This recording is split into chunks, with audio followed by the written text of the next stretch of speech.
conflicts. Earlier this week, the US President Joe Biden and China's President Xi Jinping spoke candidly over the phone for 2 hours and 17 minutes.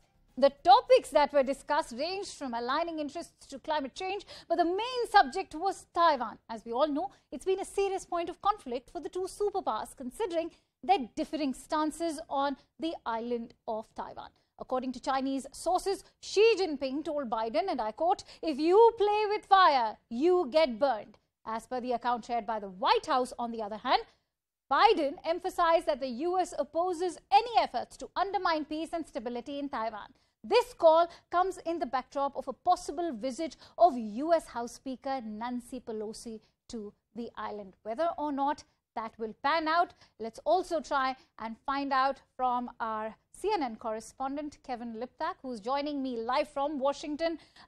Thank you, Kevin, for giving us your precious time. Now, a host of factors we are looking at as far as China is concerned, whether it is China's unwillingness to condemn Russia's war in Ukraine or even the issue of espionage and intellectual property disputes. What was the agenda of the call and what were its key sticking points?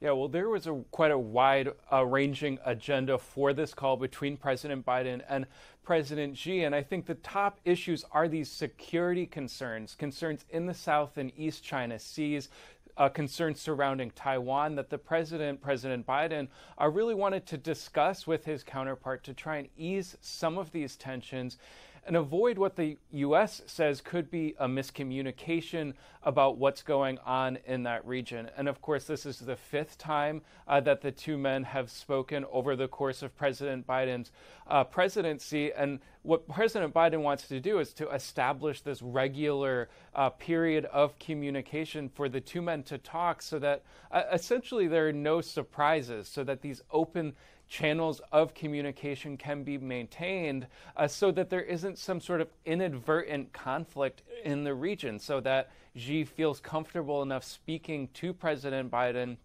so that these issues can be discussed diplomatically rather than escalating, deteriorating, and breaking out into conflict. And so there are economic issues between the two men that were also discussed. Of course, President Biden is considering lifting some of the tariffs that former President Trump applied on China as he works to ease inflation in the United States. And so these economic concerns were also on the agenda as well. But what White House officials say is that these lengthy conversations are really an opportunity for these two men to touch base, to communicate really person to person, president to president. Of course, they've never met face to face as presidents. President Xi has never left China during the COVID pandemic.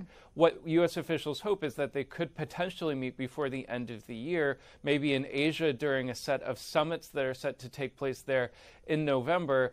President Biden is someone who really values these interpersonal connections with his counterparts. He knows Xi quite well. They met and traveled extensively together when both of them were vice president. And so this is really his opportunity to really talk at what is a very tense moment between the United States and China. All right, fair enough. Kevin, at the same time, Beijing has been very fiercely critical of a mere prospect of Nancy Pelosi's rumored trip to Taiwan.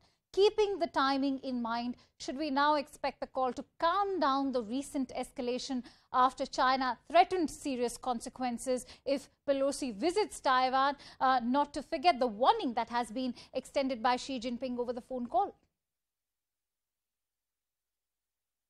It was certainly President Biden's goal to ease some of these tensions. And I think what he probably did in this phone call is try and explain the situation from his view, which I think is being misinterpreted somewhat in Beijing. Because Nancy Pelosi and Joe Biden are both Democrats, I think there is a misunderstanding in China that President Biden can somehow control what Pelosi does, where she travels, what this trip might look like, when in reality, the way the U.S. political system is set up is that there's this division of powers, and so that Congress acts on its own, and he can't necessarily tell Pelosi where she can travel and where she can't travel. And so I think what President Biden is trying to do is to sort of explain that just because Pelosi is considering this trip, it doesn't necessarily reflect a change in the U.S. posture towards Taiwan. But of course, I don't know how acceptive and receptive President Xi would necessarily be to that explanation, because of course Nancy Pelosi is the third in line to the U.S. presidency. She would be the highest ranking American official to visit Taiwan in decades, and so this of course is generating some very heightened tensions between the two countries. And of course U.S. officials have been looking at Taiwan with growing concern even before Nancy Pelosi suggested she might visit there. There is concern that China could be considering making a move on Taiwan within the next year, perhaps. And so I think President Biden wants to both warn President Xi that would be a bad idea, but also try and ease these tensions and explain that the U.S. posture towards Taiwan has not changed at all, even though Nancy Pelosi is considering this trip. She has not finalized her plans, and in fact, she has refused to speak about them publicly. But what we've heard is that this is being planned for the next several weeks, and that, of course, is drawing a huge reaction from Beijing.